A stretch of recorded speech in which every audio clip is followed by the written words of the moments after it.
list, but I omitted, I did go through it and omitted the ones who are like, they're not even here in LA, like from my hometown or something, you know? Okay. But, So this is like, I know it's like one of those things that it's every agent's challenge. And it's just something that you have to do. The sooner you just decide to I do got it. the list, I just got to start contacting. Yeah, talking about command and putting contacts into command. Oh, command's the best thing ever. I'm a huge fan. So, And you can drop from your phone too. yeah, this is what we're talking Oh, about. I dropped my entire phone list in. It doesn't, sadly, they haven't quite cleaned it up yet. Like if you put in a regular entry, right?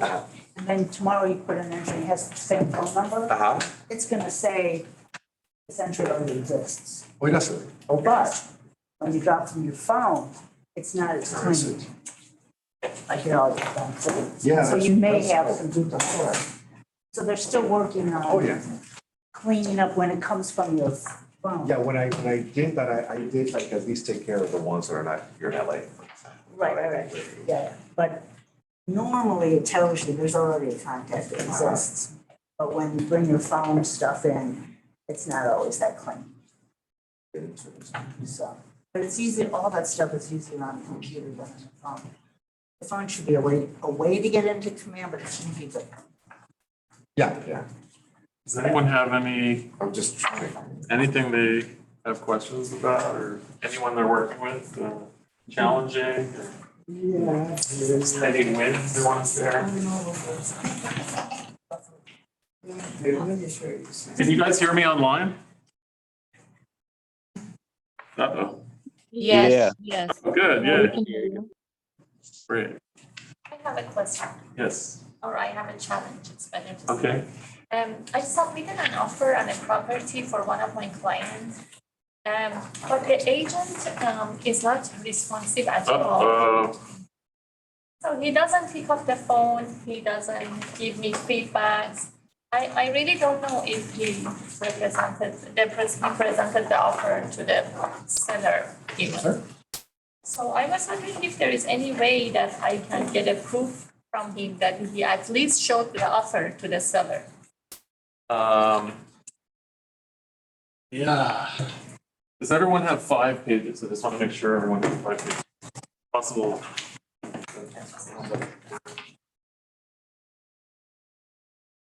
So how do you make sure that your offer is getting presented?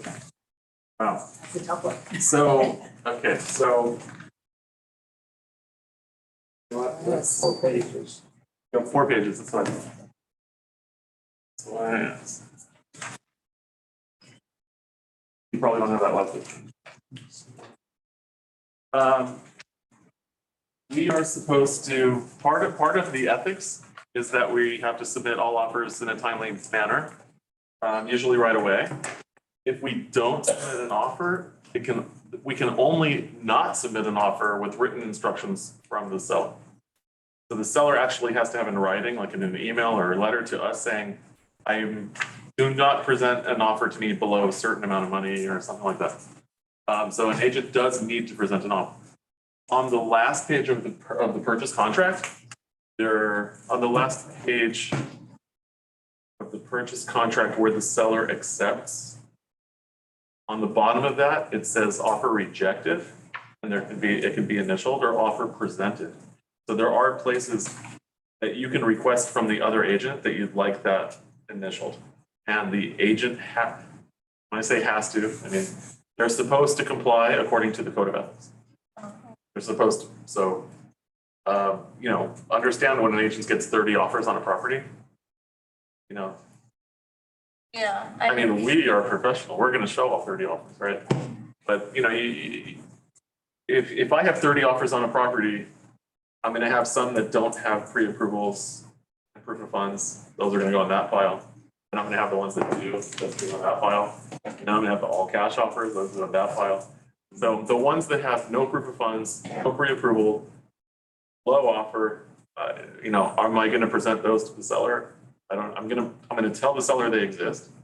Yeah, but for this one, the property was in the market for like 90 days. So it's not Okay. like one of those multiple offer situations. So you know what, I'm just curious, maybe the agent wants to show the seller that this is not going to be sold at this price, and maybe he has someone, sometimes they play games, but I can never prove that. Yeah, so it's one of those things where they're supposed to.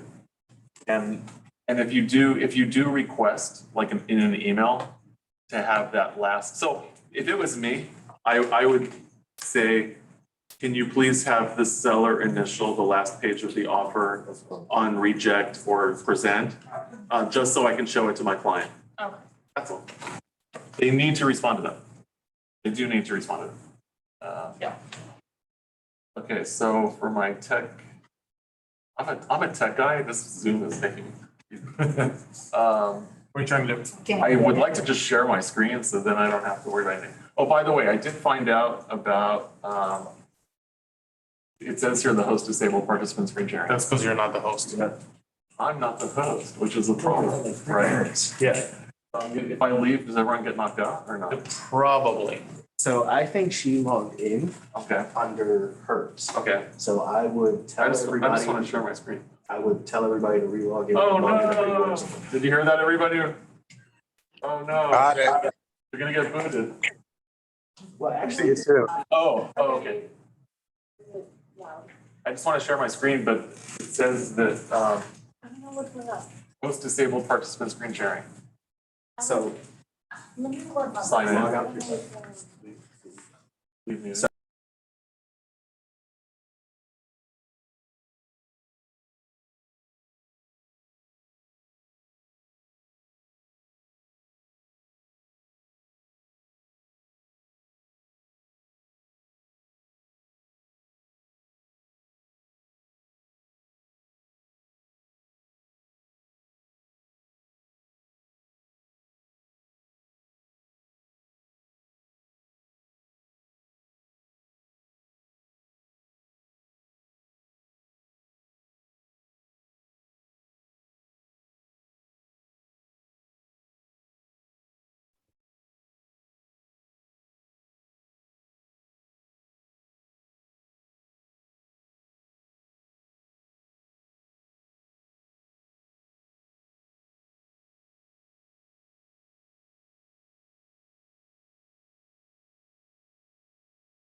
Yeah, I signed out back in. I don't know if anybody else is hurt back on. I just I did messaged the someone in same the like 2 times Okay. already. There you go. Likewise, I did the same thing 3 times back in. Did anyone text JJ or anything? I messaged someone in the class. I think they're going to rejoin. All The right. host, he just has to rejoin as the host.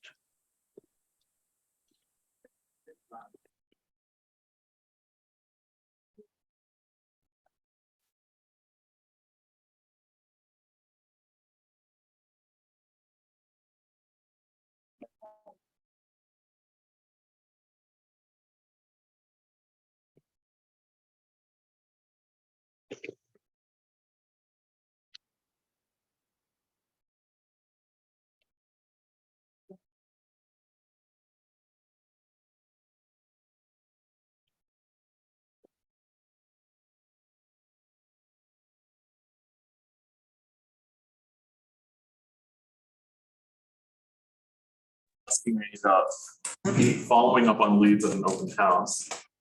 Problem was people weren't signing in at the open house. They were hesitant to put their phone number on the sign-in sheet. Okay, so I said, this is a perfect opportunity to whip out your phone and every person that comes in the open house to say to them, you know, hi, thank you for coming in. How did you find out about the open house? And basically blah, blah, blah, blah. When you see a for sale sign in front of a house and you want to know what the price is, what do you do? So I say, I have a better app than Zillow. Would you like me to share it with you? And if we go into our KW app, and you hit more and you scroll. There's 2 KW apps. So I'm talking about the KW app, the personal KW app, Yeah, I got not command, Yeah, I got the you. regular KW app. That's fine. If, once you go into it and you scroll down, it'll say share the KW app. If you press that, you can email it, you can text it. Okay, and if you see it says there's a URL, it has your code. That means it's linked to you. When someone installs it from the App Store or from the Google Play Store, it's automatically gonna have your agent information.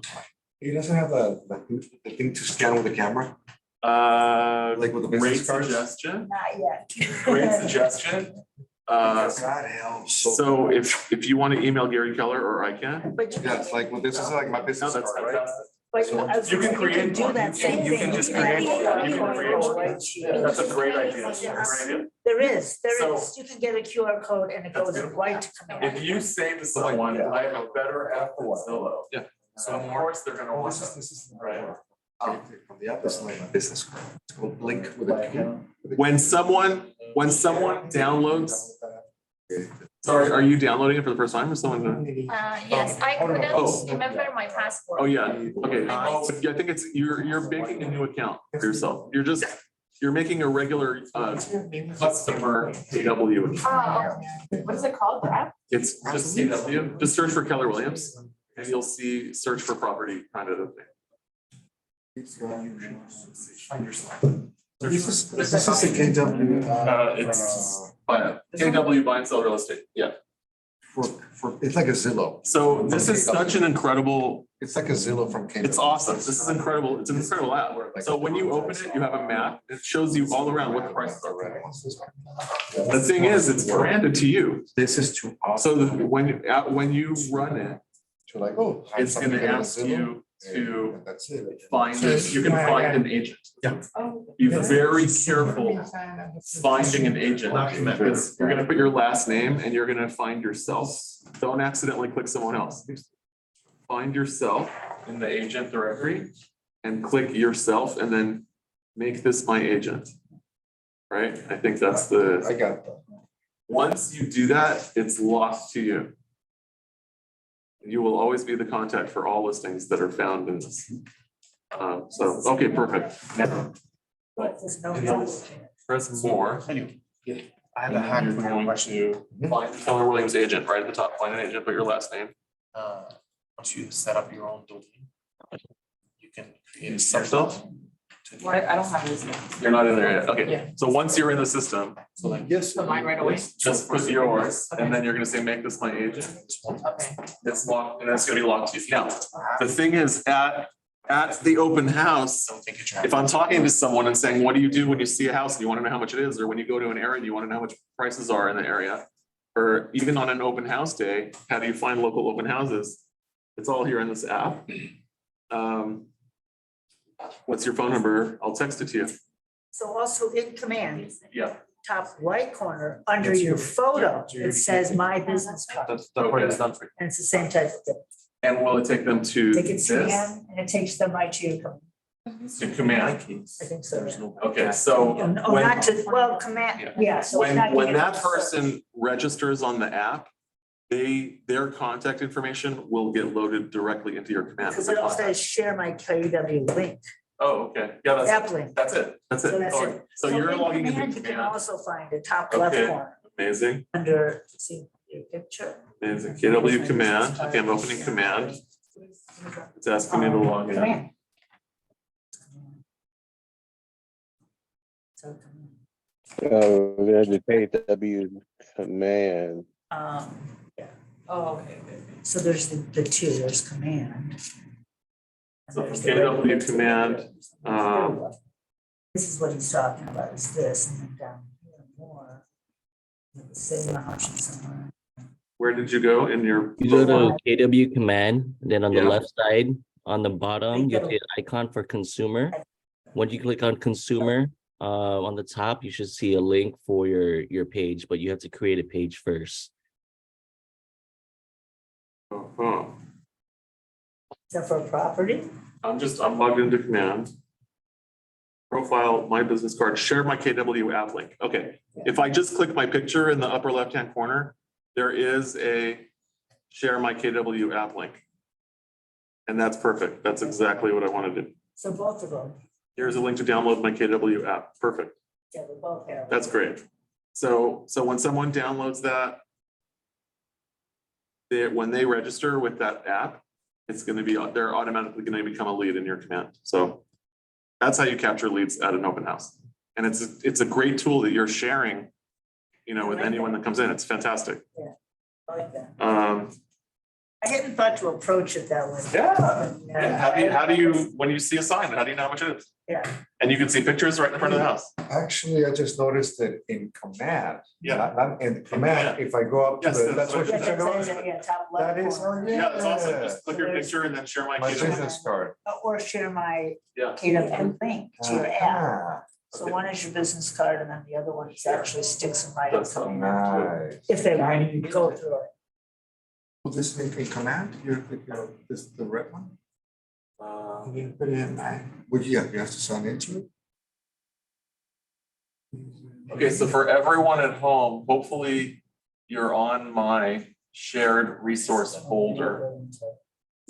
If you don't have access to my shared resource folder, email me at jjwallack@kw.com, jjwallack@kw. I'm gonna log in. CAR, just for this class.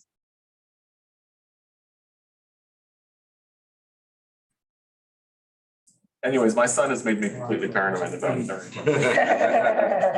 As you should be though, Right. as you should be. And my daughter sent me a news article yesterday saying that there are scammers that get you to talk for like 2 to 3 seconds. And then there's an AI that can mimic your voice. And then they call people like relatives. They find my out your God. relatives and they'll say, I need money, quick, send money to me. Oh my And it's in your voice. Oh, shit. Yeah. So everyone should just know, like, if anyone's asking you for an immediate money, you hang up and call them back. Who got that text saying that they were Josh? Oh, yeah. Saying that they needed, can you go and run a quick errand for me and As soon as he said whatever. that, I'm like, oh, there's that email again. Yeah, There's that yeah. text again. 'Cause I got But it before. said like, oh, team leader, I'm team leader Josh.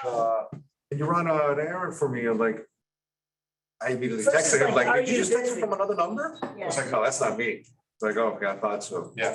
But how do they Classic, know? classic Yeah. gift card scammer. That's crazy. Yeah, I Really actually sent it to sophisticated. him to say, it's a job, and I said, look what's happening. All right, so today's class is about disclosure. So, and it's about creating your whole file with Keller Williams. So basically, we have a transaction coordinator in-house, Brian Chung. He's amazing. He's great. I do my own files and I basically send my entire file to Brian. I want you guys to know how to do your own file, just in case, you know, for some reason Brian can't do it, or, you know, there's some reason, like, you should know how to do it, but you don't have to do your own file. And it's so you are doing files, right? That's your job. It's so time consuming, right? To do a file. Ideally, a highly productive agent should only be networking and prospecting, and everything else should be staff. That's like ideal. We call it level 7. That's Andrew.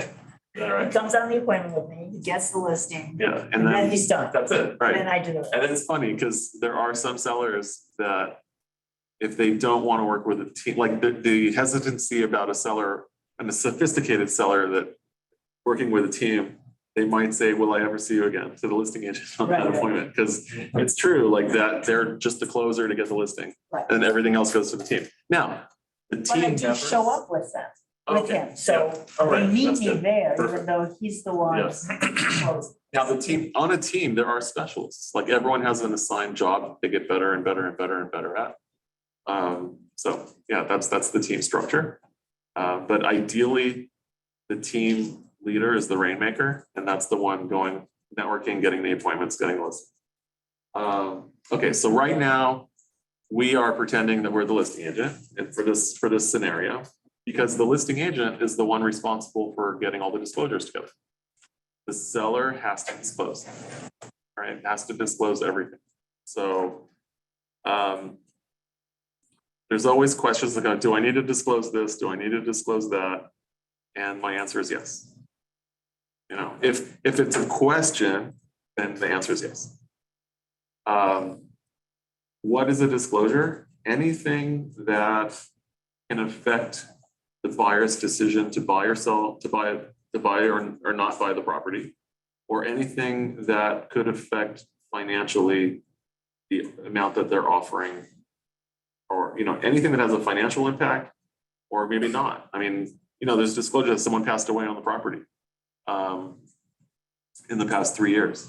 So some people are totally okay with it and some people are not okay with it. I can tell you that when it comes to disclosures, buyers, if a buyer knows all the disclosure issues before they write their offer, they're usually, there's no issue with it. A brand new buyer, when they first buy a house, you know, they have like, they're scared. I mean, they're happy, but at the same time, they paid the most.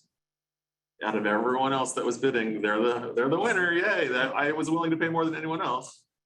Did I pay too much? And then anything that they find out after their offer is accepted, you know, it's just. So anything they find out, you know, could be an issue. But I from my experience, anything they know beforehand, not an issue at all. So at my open houses or when I'm doing private showings, when I'm walking a buyer that's serious through the property, like I know that they're very interested, because I'm not going to really spend time with people that are looky-loos. I mean, those looky-loos could potentially be the right all cash buyers and just not saying anything, but the people that show interest, the agents that are asking me specific questions. If anyone mentions the word offer, that's the word I'm looking for. Then I am walking them through the house. Come look at this, come look at that. The seller told me this. I'm just telling them the things that the seller has disclosed, everything I'm aware of.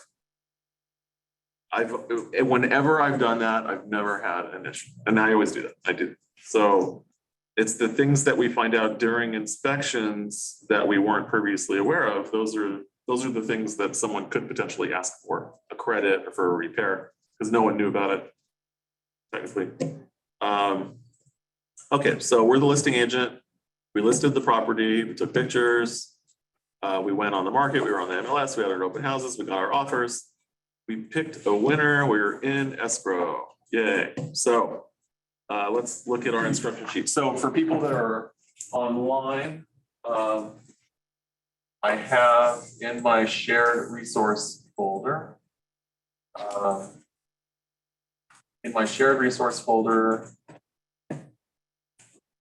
I put some instructions here. So it's going to be under transaction checklists. Not right now, can Yes. you later show me how to get into that? Yes. You just need to send me an email, but we'll do it right after class. But I'm going to show it here. So in my agent resources folder, under transaction checklists, there's a preparing seller disclosures information instruction sheet. So why did I put it in that folder?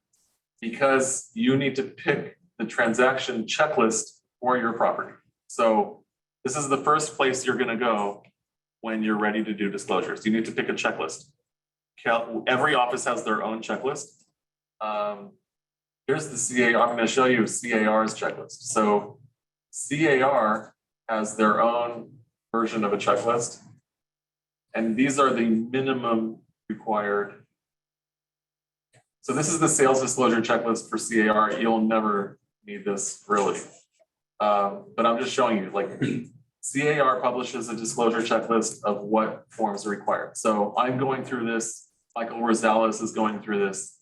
We're making sure that we are compliant. So we have our own checklist.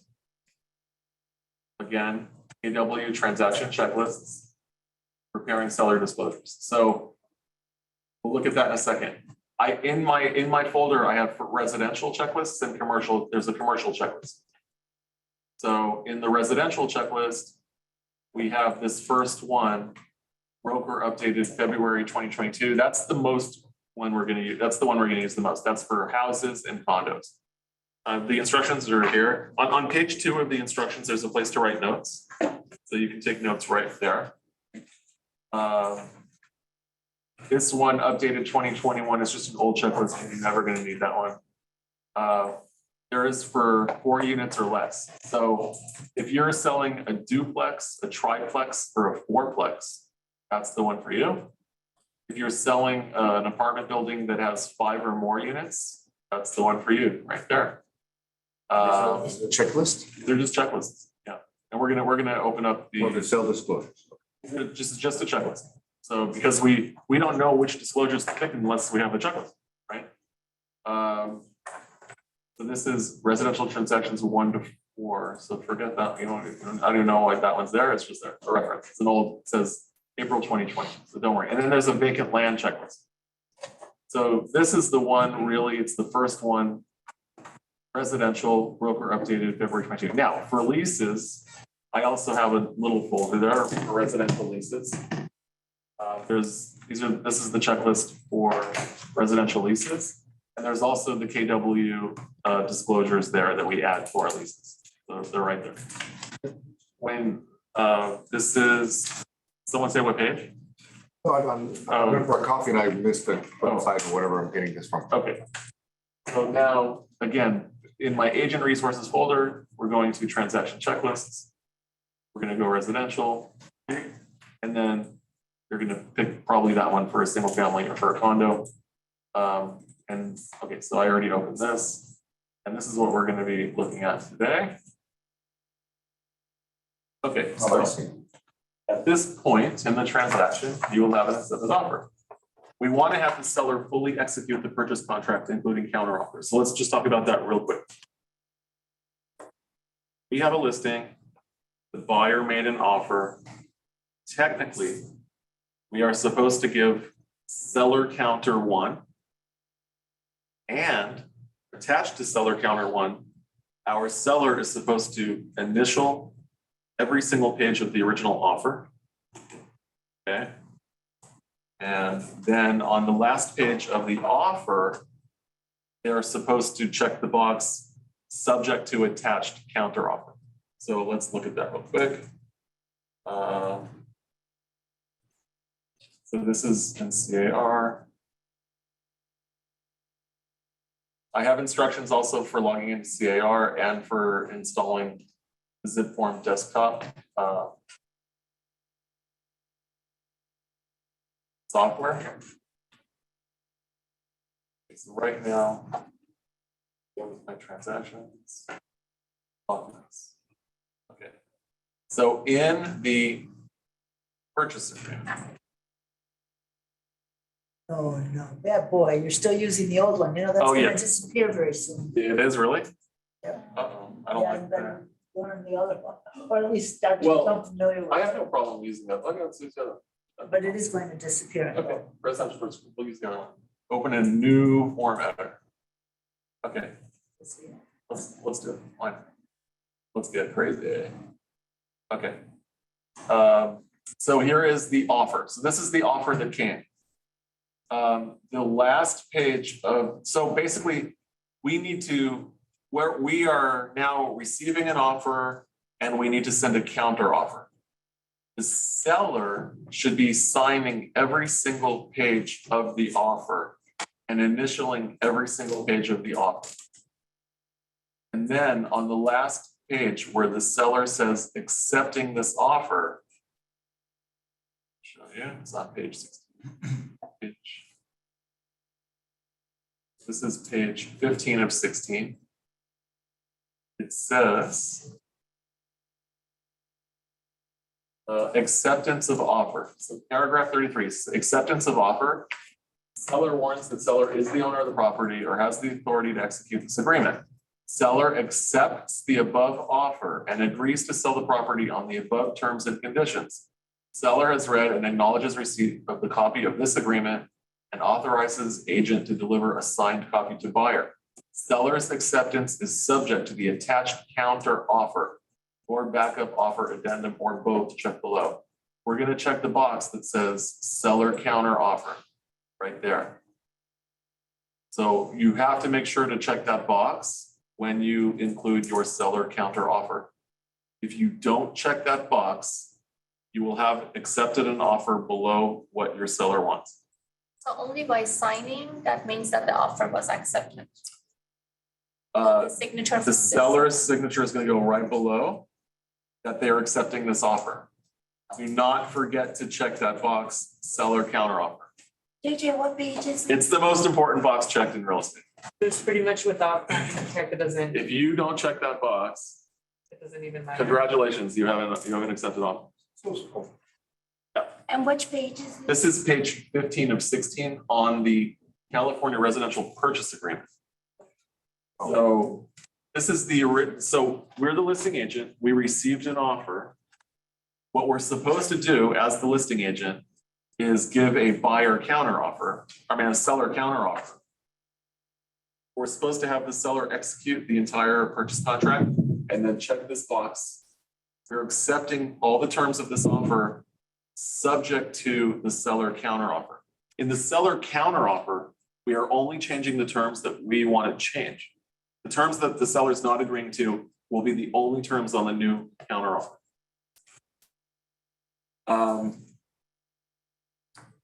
Okay, now we were talking before about asking the listing agent to prove that the offer was shown to the seller.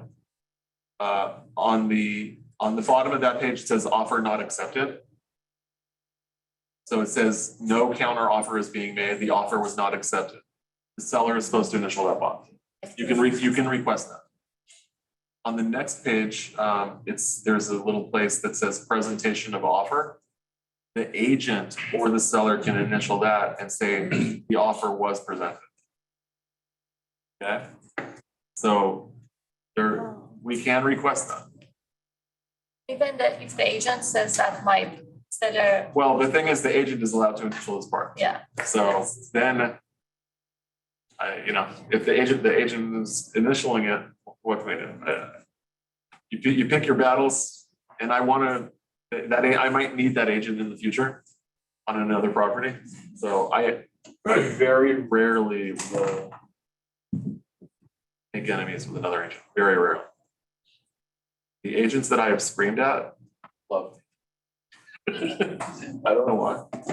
I put them in, maybe, I don't know. I have no idea. I've only screamed at one, I didn't. Does he love me? No.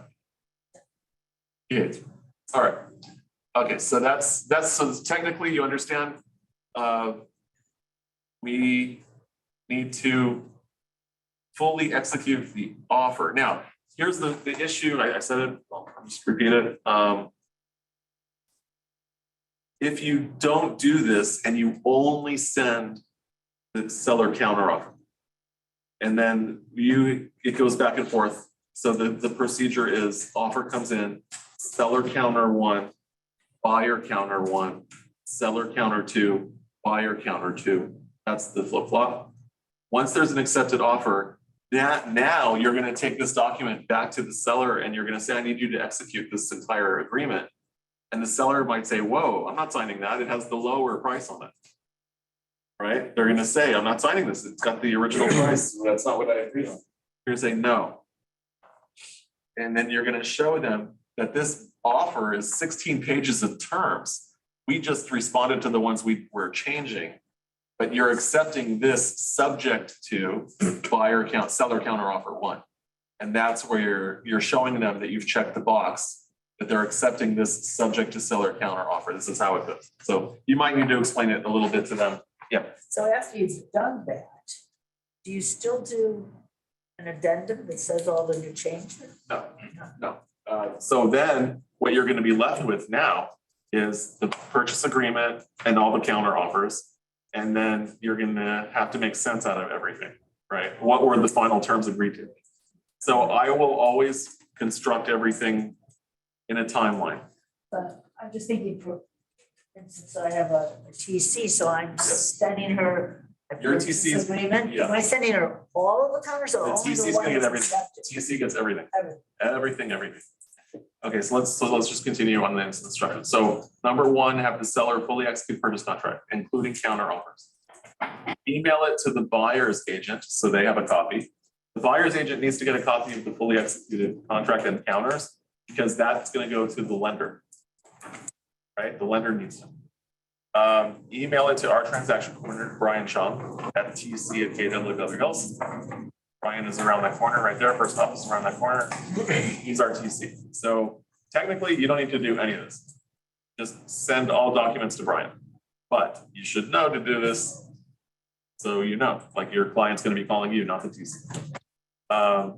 Number 4, email a copy to escrow along with contact information for your seller and the other agent. So basically, once you have an accepted offer, you are going to email escrow the accepted offer. In your email, you're going to say, this is the contact information for my sellers. And here's the contact information for the buyer's agent.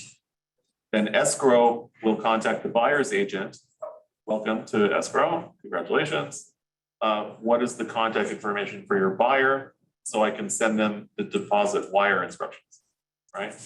Okay. Does escrow also care about the signatures? No.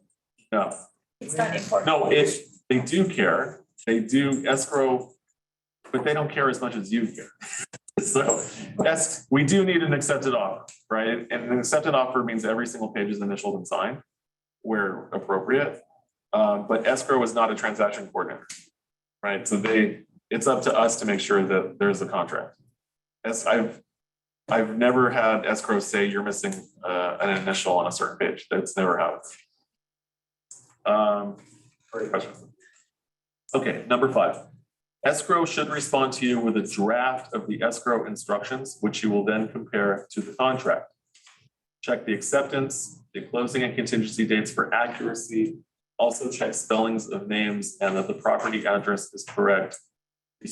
Respond to escrow with your approval or changes as necessary. So escrow should be sending a copy of the wire instructions to the buyer.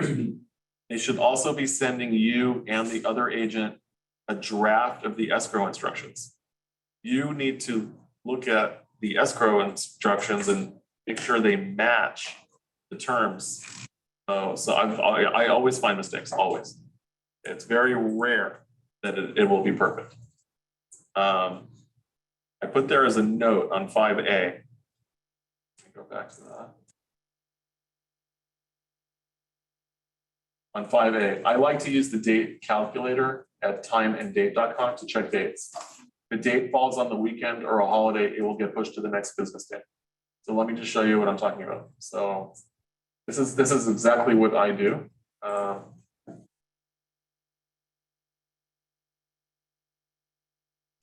So I'll go to timeanddate.com. Is it like folio? I mean, I just type date calculator. Yeah, but I mean, it's the same as, Yeah, I mean, you can use anything. This is the one that I use. I'm just sharing it. So it says date calculator, add or subtract from a date. So I just put it in Google date calculator. This is the first response, date calculator. So what I'll do is, let's say we have an acceptance today. So today is the 19th. And then what I'll do from here is, it's a 30-day escrow. So it says here add, I'm just going to type 30 for 30-day escrow. And then calculate your date. It's as simple as that. Wednesday, July 19th. Oh, from Wednesday, July 19th. So the result is Friday, August 18th. Okay. If I have 17 days for inspections, I'm going to put 17 there, calculate your date. Saturday, August 5th is the end date for inspections. Now, when a date lands on a Saturday, Sunday, or legal holiday, it automatically pushes to the next business day. And the calculator knows that. So, okay, so personally, I know that removal of this contingency or these contingencies, I cannot demand it until August 7th at midnight. That's when it's due. Okay. If I'm the listing agent, I want escrow to put August 5th as the date there. If I'm the listing agent. If I'm the buyer's agent, I want them to put August 7th. Okay.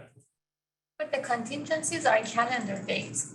Yes. So it doesn't matter if it's the weekend or holiday. Correct. So we're talking about performance of an act.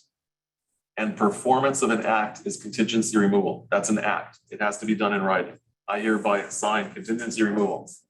So performing an act performance of an act cannot occur according to the contract, a weekend or holiday. So we can't demand that contingency removal be on a weekend or holiday. So that's it. If I'm the listing agent, of course I want this date. But if I'm the buyer's agent, I have to push it on Monday to protect my client. So this is just what I use. Okay. All right. Now, the buyer's agent will now be scheduling inspections, right? Try to get the other agent to schedule all inspections for the same time. It makes life easier on everyone. So if we're the buyer's agent, the first and most important inspection is my general inspection. That's the most important one. I'm going to schedule that first, and then I'm going to try to get all my other inspectors to do it at the same time. General meaning home. General home inspection. The person that goes through the house, under the house, on the house. That's my most important inspector. So whatever his schedule is, I'm going to schedule everyone else around that. Sewer, the chimney, termite, yeah, all at the same time, or the same general time. So if my inspector's starting at 9 a.m., I don't care if my sewer guy and chimney guy come at 10 a.m. or 11 a.m. That's fine. But to go back and forth to the house for every single inspection, you go, the agent goes, the seller has to leave, it's just a pain. It's just so easy to get everyone there at the same time. So that's just my suggestion. Okay. How many days after for the inspections? So the default in the contract is 17 days.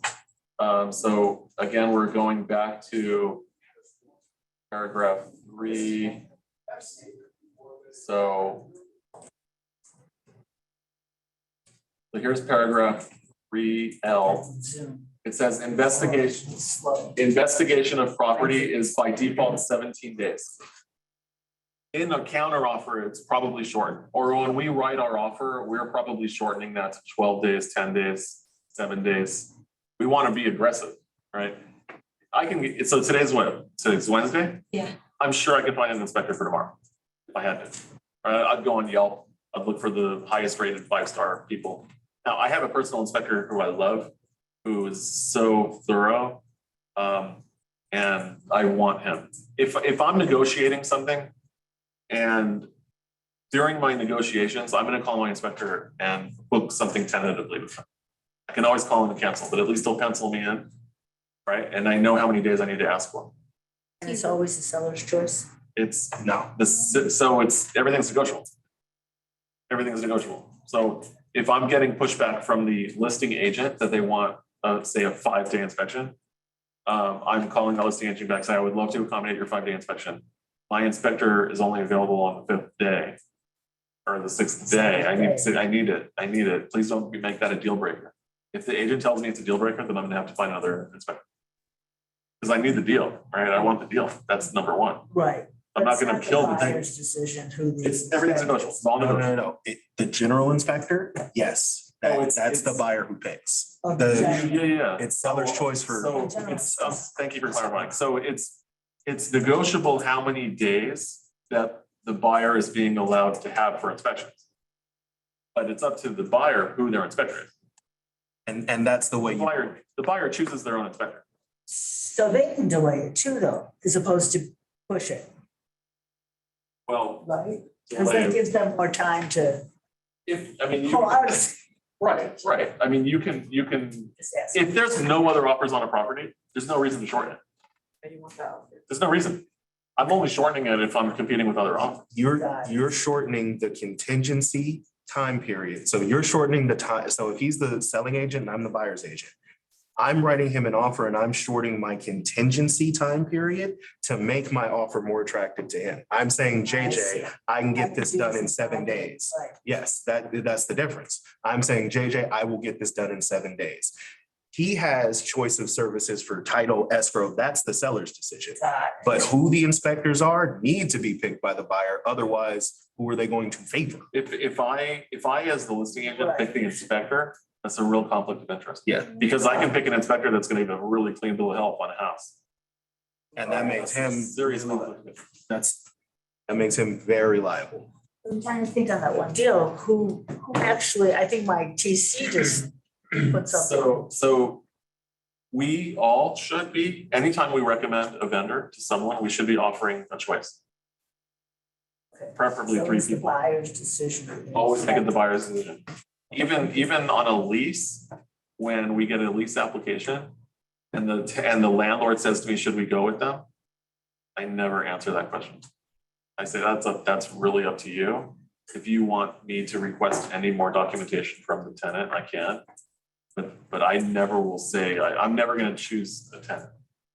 Right, that's ripe for problem. Yeah. What is the shortest possible time for an escrow to be closed legally? Probably, okay, so it's a very good question. Title has to insure the deal. So the question is, how fast can title close? That's really, I heard it's 7 days, but I'm not sure. it's a title question. How fast can title close? You might have a buyer, I mean, it'd be crazy to buy a property without title insurance, right? Title is protecting the buyer, that they are the owner of the property and no one else has a claim to the property. So it's a question for title. I'm sure you can find a title company willing to close it very fast. The only thing that comes to my mind is disclosures. The seller should complete all disclosures. There is something called a 12C report. It's the 9A report. It's they call it this 9A report, but it hasn't been a 9A for maybe 10 years. It's a 12C. So there is a report in the city of Los Angeles that there are some escrows that won't close without. So that's all. It's basically a disclosure. It's a disclosure from the city. There are things that will appear on the 9A, on the 12C 9A report. Weird stuff like the sewer is not connected to the city. There are some builders, that instead of paying for the sewer permit to tie into the city, they connect into the neighbor's sewer line. Oh, my God. It happens. They don't want to pay the fee. Yeah, wow. So, there are weird things, like if you get a 9A report that doesn't say sewer connection, it's an issue. So there are weird things that could appear on it, they could. So that's why. So we really want to get that. Now, as a listing agent, as soon as I take a listing, I'm asking the escrow that I'm going to be using to order that report right away. Because I don't want there to be any delay in that report. 9A. The 9A, yeah. The 12. escrow should. Exactly. Yeah, I want escrow to order that right away. Usually when I take a listing, I'm ordering right away HOA documents and the 9A. The HOA documents need to be ordered from escrow to the HOA, not from me. Because they have to go straight to escrow from the HOA to be official. You may have to help escrow find your HOA. Yeah, that's fine. In some cases. Yeah, so and in my listing, I'm asking for the last statement, right? So I can see what the current amount is, who the contact is. Okay, so Also for buyers who want to waive the inspection, because that's kind of yeah, happening. if they're getting a great deal, so regarding waiving an inspection, waiver is one of our disclosures, so we'll look at that, we'll talk about it. Okay, so let's move. JJ, can I ask a question, please? Yes. Regarding the 9A, the 12C. So that's the certificate of compliance, right? So it's something that needs to be signed by the buyer and the seller. It's generated by escrow as an application to the city, so the city can send back the completed report. Basically, the seller is saying there that all the retrofitting will take place. Those are most of the questions being asked of the seller. Smoke detectors or smoke alarms, carbon monoxide, water heater strapping, safety glazed windows. So those things, the seller will sign that, it'll go back to escrow. The buyer will sign, it'll go back to escrow, and then, or actually, escrow is able to order it without the buyer signing it. But they are able, yes. Okay, but if for example, the sewer, like you said, is connected to the neighbors or it's not going to the city, with that, whose responsibility is to see it on the report?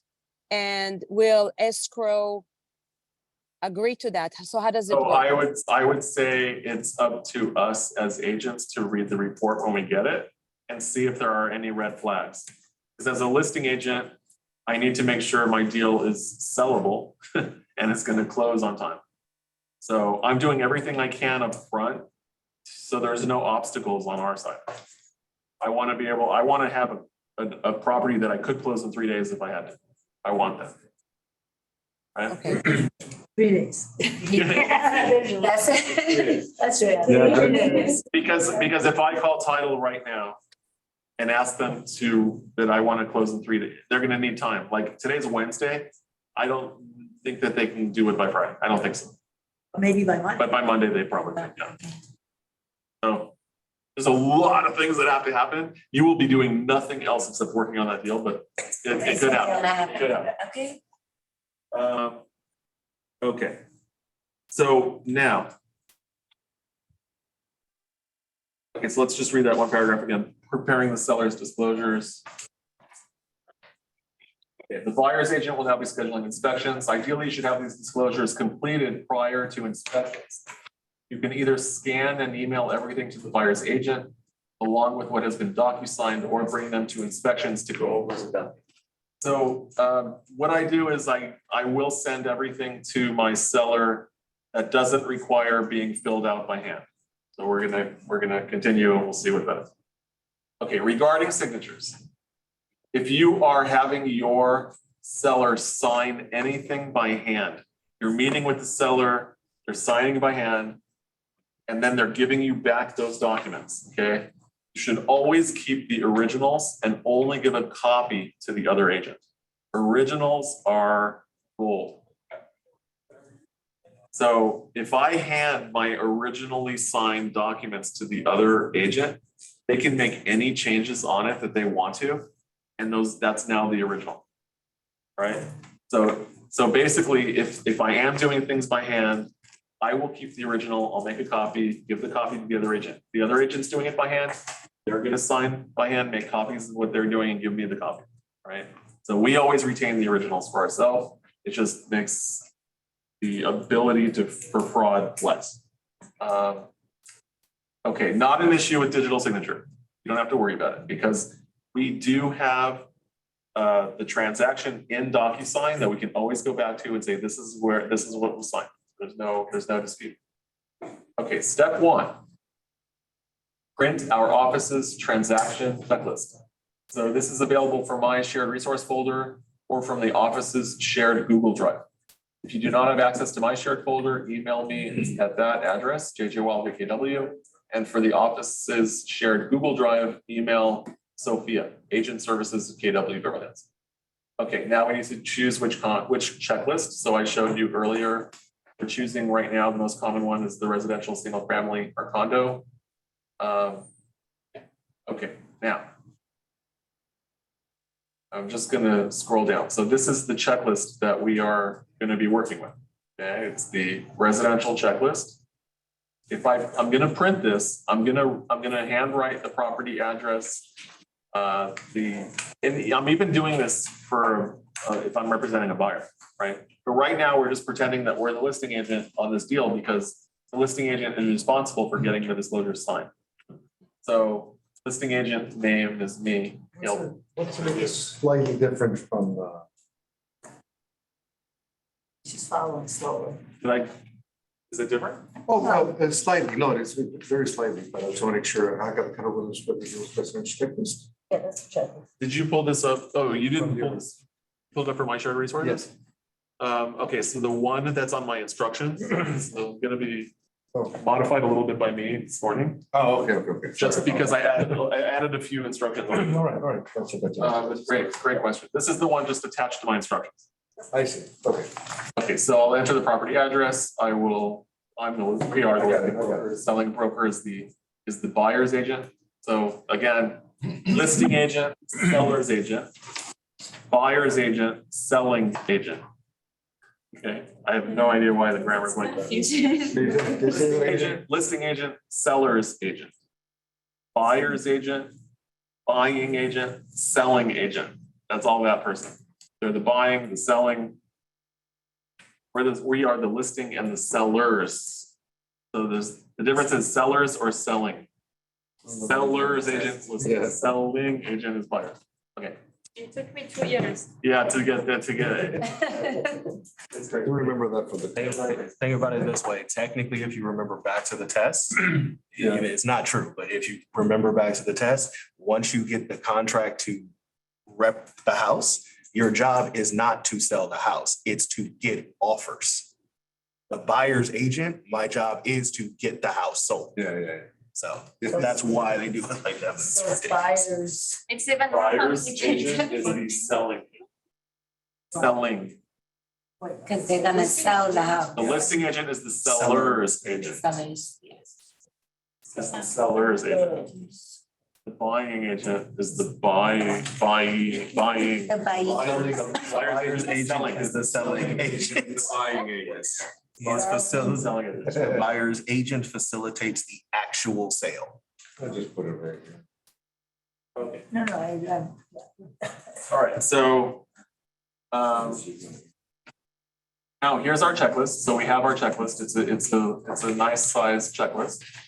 Just looking at it real quick, I want to show you how it is made. So this is showing you the source. There's a B column and an S column.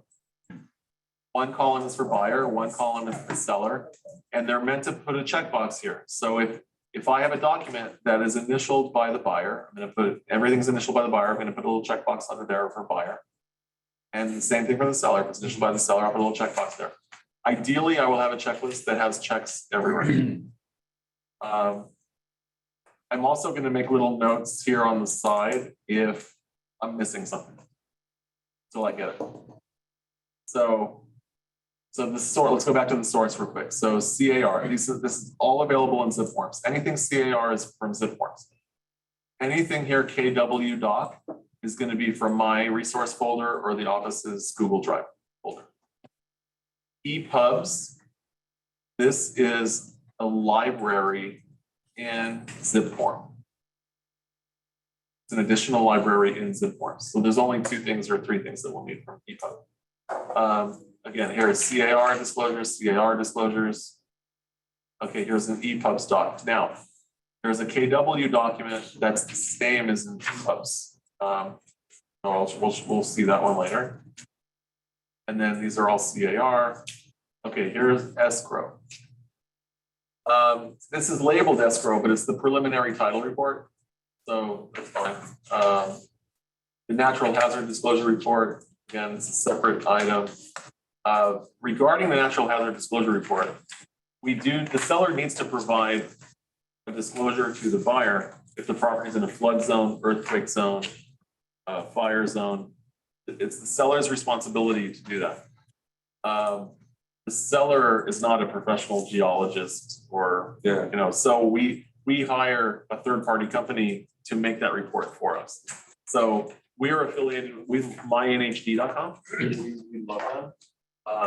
And you also get a reduction on your E&O liability if you use mynhd.com through the office.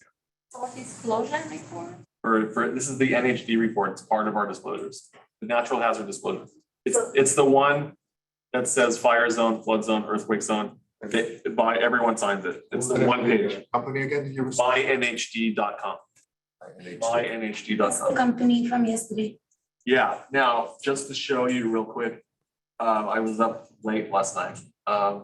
In my agent resources folder, under listing miscellaneous, and just showing you on my folder, you can see on the screen. Okay. In listing, I have something there called listing miscellaneous, and I have listing presentations there. I have calendars there for timing, for just talking about, timing with the seller. I added a folder last night. Look at the time, 9:54 p.m. Free seller protection by CRES. So this is something we did at the broker class yesterday. You were fast. Right, so we offer, if any seller that lists a property with us, they get a free $25,000 policy if they get sued by the buyer for an issue. It covers them for $25,000. If we use, I actually put a README in here too for everybody. So here's a README. Just show you real quick.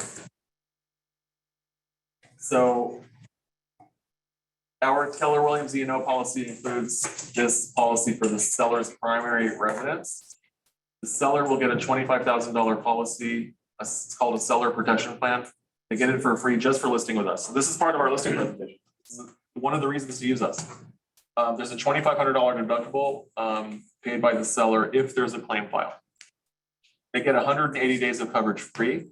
If they want to add an additional 180 days, it's $200. This is coverage the seller normally can't get. Most claims do occur in the first year. Okay, we are affiliated with 3 home warranty companies: Fidelity National, First American, and Old Republic. Now, the seller is being asked to pay for a home warranty. If the home warranty provided is one of these 3 companies, the seller automatically gets $50,000 in coverage. 50. So it's up to $50,000. Just for us using one of those 3 home warranties. Home warranty.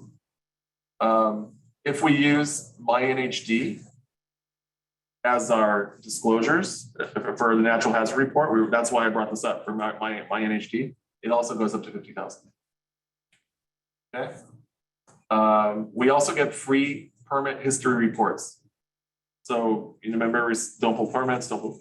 And with our disclosures, we can pull this permit history report. We get it for free with our E&O policy here at the office. And also there's discounts here. You get discounts at Office Depot, Constant Contact, Lenovo if you want to buy a PC instead of a Mac. I want to bring up, I have to run though. Okay. But I usually just I write my title company for my preliminary. Not the escrow. So when we write an offer, we would like to write in our offer who we want for escrow and title. A lot of times this seller the seller's agent, listing agent, will have their own preferred people that they want to use. So they'll counter escrow to be this, title to be this.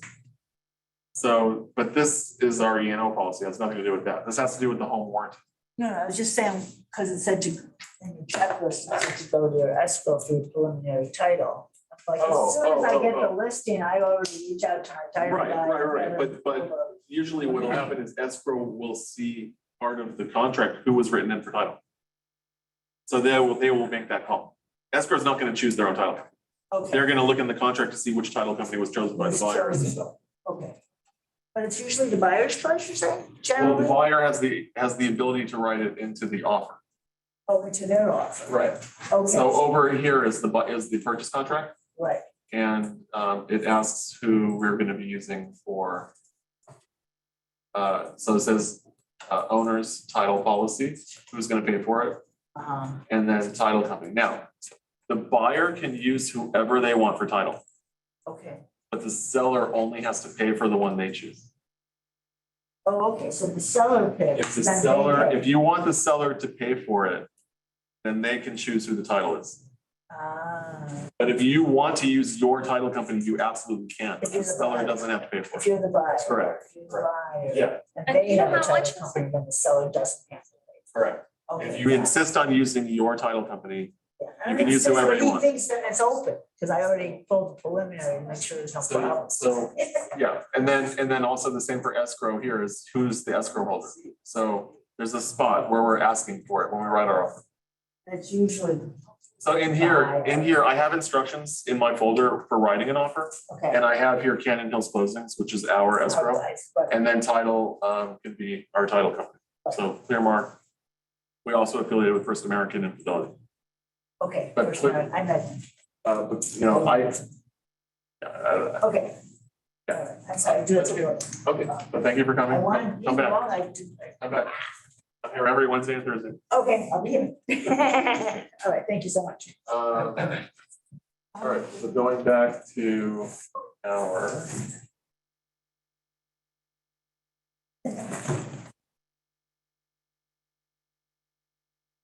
It's the same. Blah, blah, blah, blah.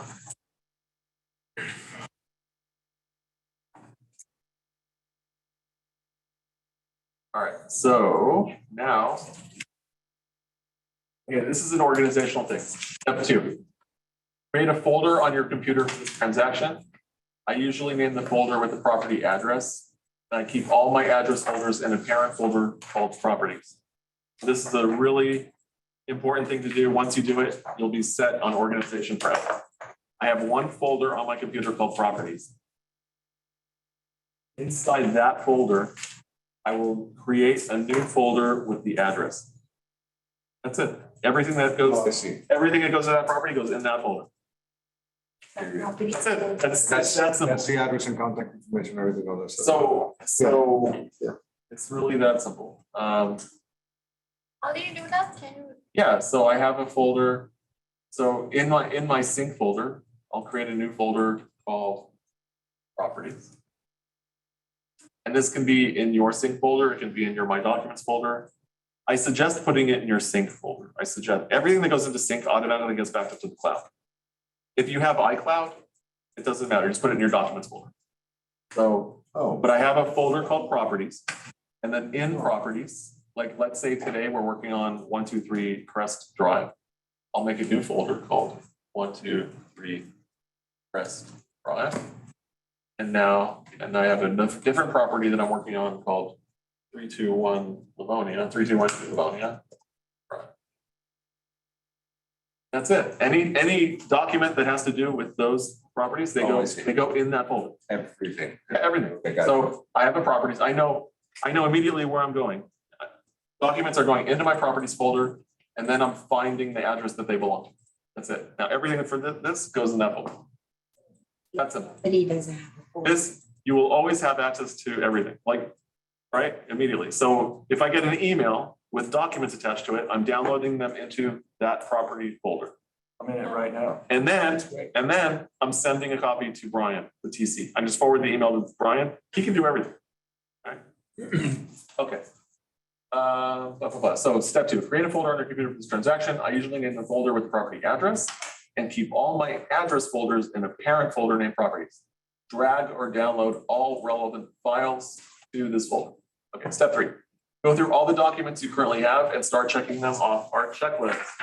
For example, the listing agreement should be renamed O1. Listing agreement. So if we look at our checklist, oh, it's down here. So if we look at our checklist, number 1 is listing agreement. Okay, so this is how you prepare a file. You're gonna go back to the listing agreement. You're gonna rename it O1 listing agreement to match the corresponding number on the checklist. For each document, if the buyer has signed, initialed everything, check the box in the B column. Do the same for the S column. Okay. All right. Now, open zip forms. I see, okay, so Right. That's I check and if it's okay. you have to look at the document and make sure that everything has an initial. Just check the box. And then you check depending on the buyer's. Ideally, when you have a completed document, everything is checked on both sides. Oh, okay. Okay, open zip form. Sign into CAR and click. So this is the instructions how to access your contracts. Access your transactions, then access now, continue to transactions, and then boom. Okay, so we're gonna get into zip forms. Alternatively, you can use the desktop software version of zip form by installing it. I have in my shared resource folder, agent resources. I have something here called zip form desktop installation. You can go there, and then I have the installations for Mac and for PC. On this on the see? That's in my shared resource folder. Okay. I have zip form desktop installation. What is that? What's the big? It's just in case the internet's down at CAR. What are you gonna do? You have to write an offer. CAR is not working. Now what? Is it offline? Sometimes. I see it, I see it. Oh. What happens? What do you do? How are you gonna write your offer? You're gonna call another agent. They can't log into CAR either. Okay, so I can just. What do you do? So you have this desktop installation. So I recommend that you download and install this desktop installation prior to needing it. Why don't you just doing it right Because now? if you install it while CAR is down, it won't get the latest forms because it has to download them from CAR. The cool thing is anything that you do. Oh, by the way, I'll just show you. Like, remember I logged into CAR and I accessed my disclosure class. I did that from the desktop version. It automatically uploaded to the cloud. So anything you work on locally on your desktop version gets uploaded to the cloud. Anything you work on the cloud, when you restart your desktop version, it downloads. Just real quick. Yes. A step back, that class we took the other day. And you downloaded it into your, I'm in sync right now. Which folder is it in? In my sync folder, it's zip form desktop installation. So towards the bottom. Right. See it? And the files and then. Yes, I got it. Zip form desktop installation. Yeah. And then you can choose if you have a Mac or a PC. Look, Yes. okay. Thank you. I put a README in there too. Let's see what I did. All right, yeah. These are the computer software versions of zip forms for installation. You can also access the contracts by logging into CAR. It's a very good idea to have this installed on your computer just in case the CAR website is down for maintenance.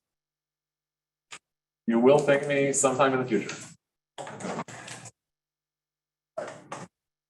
Start going down the checklist and add every form to your zip form transaction that is needed for the transaction. Okay, so what I'm gonna do now is all the documents that I have already, I've renamed. The ones that I already have, I've renamed to O1 listing agreement, O2 purchase agreement, O5 counter offers, right? So I've already put those in my folder, or they're in my folder and I just renamed them this. Okay. Now, what I need to do is I need to go pull out my checklist and then I'm going to go into CAR, it's our forms.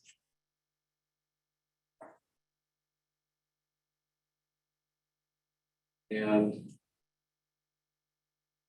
I need to add them to my transaction. So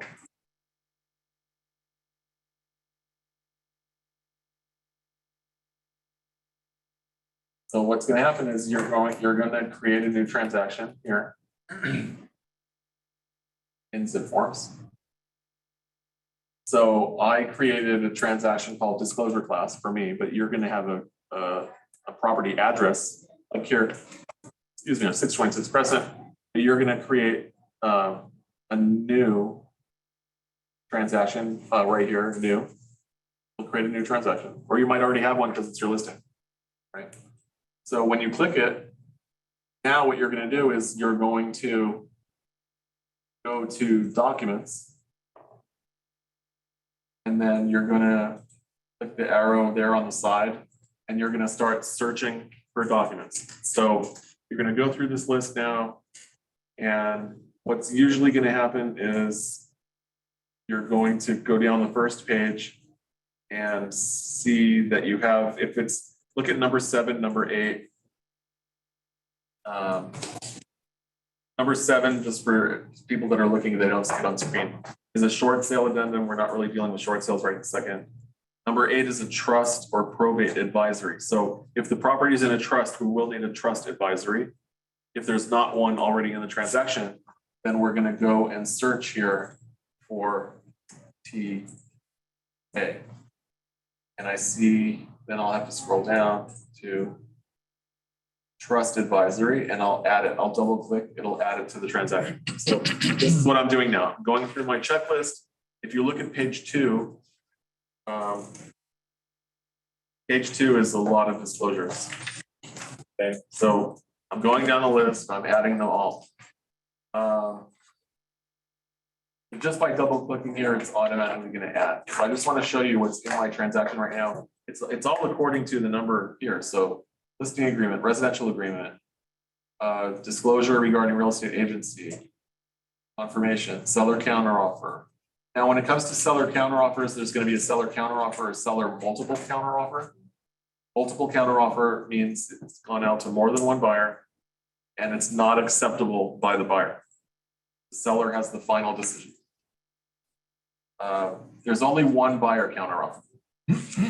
Okay, only the seller has a multiple.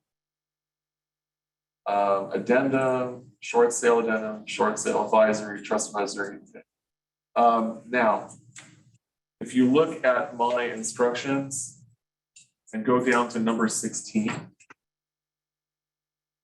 Number 16 on that transaction checklist, it says they're EPUBs.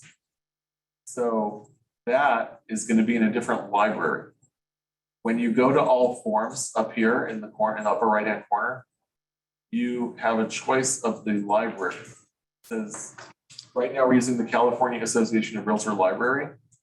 If you change that to EPUB-D, that will give you a whole different library of forms. The ones that I'm using here are number 5 and number 6. Okay, so just showing you where those are. So how did you get to the EPUB again? Can you explain? So when I'm logged into CAR and I go to documents in my transaction, Yeah. this is where I'm able to search for and add documents. Yeah. But I'm changing this library from CAR to EPUB-D. EPUB-D. EPUB-D. California EPUB, e-publications. California Electronic Publications. That's where there's all these 1 through 6 there are important. But number 5 and 6 will be part of my transaction. All right, so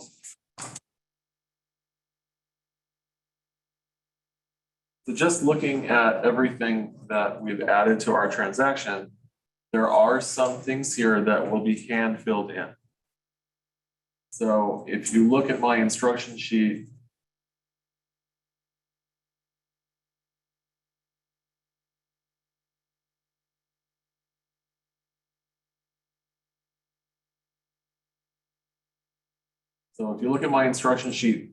that's in the checklist folder. You'll see here hand fill, hand fill, hand fill.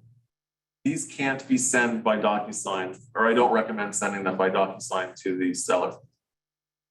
This is the transfer disclosure statement. This is the most important disclosure in real estate. Transfer disclosure statement. The seller must disclose everything they know about the property. This is the document that it's done on. We, as the agent, we will never fill this out on behalf of our client. We'll never write anything on this document except our signature. That's it. If you ever have a seller that asks you to do it over the phone and help them fill it out, no. This has to be done by them in their handwriting. Because this is the document that is going to be used for the lawsuit. Okay, we don't want any liability for this. It's the seller's responsibility to disclose what they know. Now, if we as the agent know something that wasn't disclosed or we find out in the future, we can put that on our Avid. We have an agent visual disclosure. We can write anything we want on that. But this, only the seller. The other document is seller property questionnaire, which we'll look at. It's more questions. Yes. The transfer disclosure statement, seller's on the phone with you. He says something about the roof. That's totally fine. Like, I'm talking verbal as opposed to on paper. yes, I don't mind having a conversation with my seller over the phone and we'll walk through question by question, going over it over the phone. Right. But he's the one inking the paper. Got it. So that's We should have- his hand fills, right? I'll tell my seller, if I'm not with him, if I'm not with my seller, I will tell him print these. Because I'm gonna be sending my seller all these that get hand filled out Right. as a separate PDF in his email, not through DocuSign. Right. Everything that just needs a signature or an initial goes through DocuSign. But these ones that I wrote hand fill, Yeah. I'm sending a PDF to my seller and saying, please print these out. And we'll fill these out. Call me, we can do it over the phone. Got it. But he's the one printing it and inking it. Got it. So all right, so then there's no legal liability with you having a phone conversation. You know what? I I mean, get think about it. The seller's gonna say, I told my agent to write that. He didn't write it. Right. And the agent's the one that filled it out. I told him, Yeah. he left it out. Agent's fault. Yeah. So 18 and 19, the seller, and then 20, the agent. Okay, so for the agent visual inspection disclosure, this is our responsibility to do a walkthrough of the property. I usually do this during. Oh, the agent fills that out. Yeah, the agent fills out. There is one more that gets hand filled out. It's the Insurance verification. actually this one also is a hand fill. I need to add that. So I'll update those instructions and fill 29. And then number 30 is our Keller Williams disclosure. Hand fill, it's just a checkbox. So the checkbox is, have you had any insurance claims in the past 5 years? And then yes or no. So we could ask our seller, have they had any insurance claims in the past 5 years? And we could technically put that one through DocuSign and check the box. We could, but I'd rather them do it. The ones that have a little star next to the number, what is that? The ones that have a star. Is there a reason why you have a little Well, star? we got 18, 20, 21. Like 1, 2, There you go. Is it- So I didn't put the stars. Let's see what that is. Uh,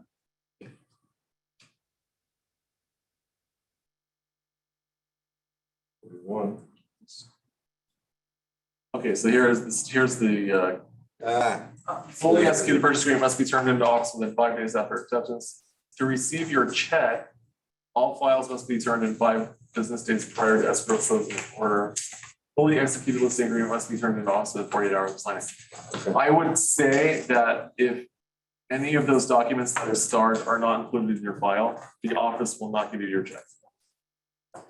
It doesn't mean you won't get it. It just means you're not gonna get it until this is signed. Once it's signed, you'll get your check. So I guess the office felt that those are extremely important for the file. And this is your responsibility, the Avid, right? That's your responsibility. Okay, just going back to what I wrote here. Well, let's see. Okay, so we're creating the properties folder. Go through all the documents. Let's go back. What's this? We were in step 5, right? Yeah, so step 5, start going down the checklist, add every form to your zip form transaction. Step 6, make a physical printout of the form and add it. That's the one. You will need to fill this out yourself while at the property. Step 7, send all the disclosures for digital signature and DocuSign, except for the TDS, the SPQ, the earthquake hazard report, and the KW insurance disclosure. The seller will need to fill those out by hand, so they should be emailed separately. Note, we only send documents for signature to our own clients. So if we represent the seller, we never want to send anything for signature or initialing to the other party, unless we have permission from the other agent. So if you have permission in writing, then I would say that would be okay. So if the other agent is totally technically can't do it, you know, they can't email, they don't have access to it, they don't have a T, you know, so that happens. Make sure that you have an email to the agent asking for permission to send those documents for signature, and that the agent responds yes. That's okay, that'll protect you. Okay, CAR forms are obtained from zip forms for CAR or the desktop software. Most forms are available in CAR library. Forms 16 and 29 are KW disclosures, which can also be found in the EPUB. There's a drop down box in zip form, which enables you to select the alternate library forms. I showed you that. Okay, Keller Williams forms are obtained from My Resource Folder or the Keller Williams Beverly Hills Google Drive. Okay. There's one form, it's a KW form called risk management, and you are the one signing that. It's not signed by the buyer or seller. There's a $99 per transaction fee that goes to our legal department.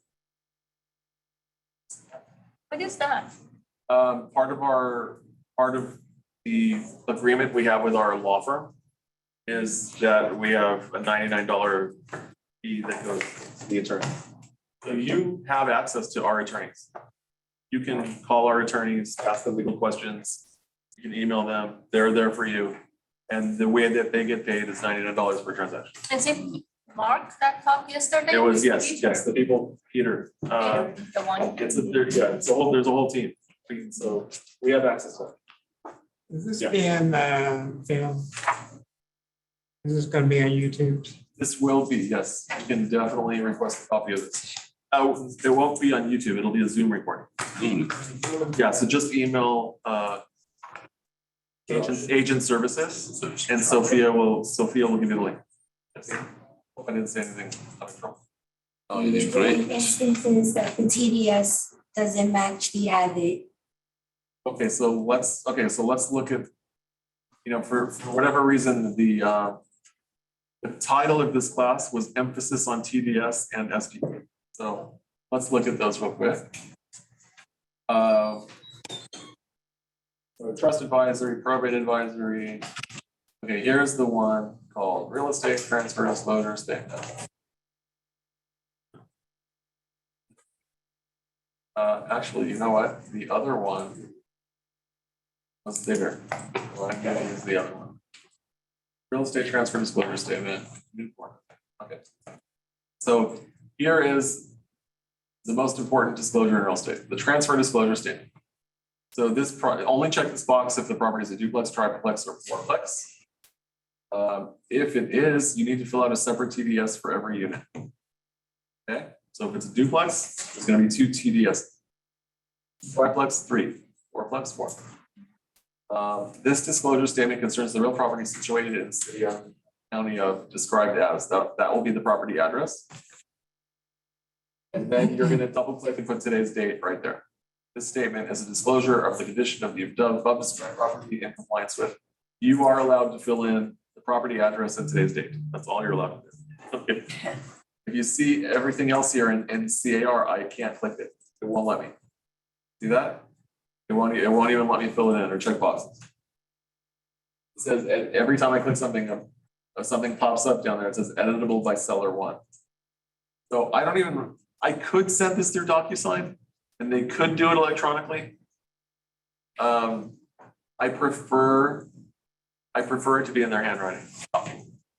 But it's up to you. It's up to you. So, okay, now let's just look at this TDS real quick. Substitute disclosures. The following disclosures and other disclosures, including the natural hazard disclosure report, that's the one that says fire zone, flood zone, earthquake zone. That may include airport annoyances, earthquake, fire, flood, or special assessment, have or will be made in connection with this real estate transfer, and are intended to satisfy the disclosure obligations on this form where the subject matter is the same. Okay, now, inspection reports completed pursuant to the contract of sale or receipt for deposit. So these would be inspection reports that the seller already has, and they are providing them with disclosures. So let's say we have a listing, it went into escrow, the buyer did their inspections, backed out. Now we have a new buyer that we're in escrow with. We have to disclose, we have to provide the previous inspections if we have them. The previous Inspections, buyers. previous buyers inspections we have to provide if we have them. If you have. If we have them. If a buyer is backing out and has not given me a request for repairs with the reports, I don't want them. Like, let's say we're in escrow with a buyer and he wants $60,000 and my seller is no way giving $60,000. I will say, please don't send me your inspection reports. Send me just the request for the $60,000. Don't send me the inspection reports. I don't want them. Because if I get them, I now have to disclose them to any future buyer. I don't want them. Now, if the seller wants it, I'm telling the seller, sure you want these? Because we're gonna have to disclose them if you take them. To the next buyer, Right. potential buyer. Right.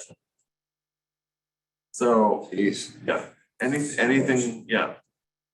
That's why I want to pick my buyer in the beginning that I know is not going to play games, because there are buyers that will hire inspectors to give totally fraudulent reports. It happens. Huh?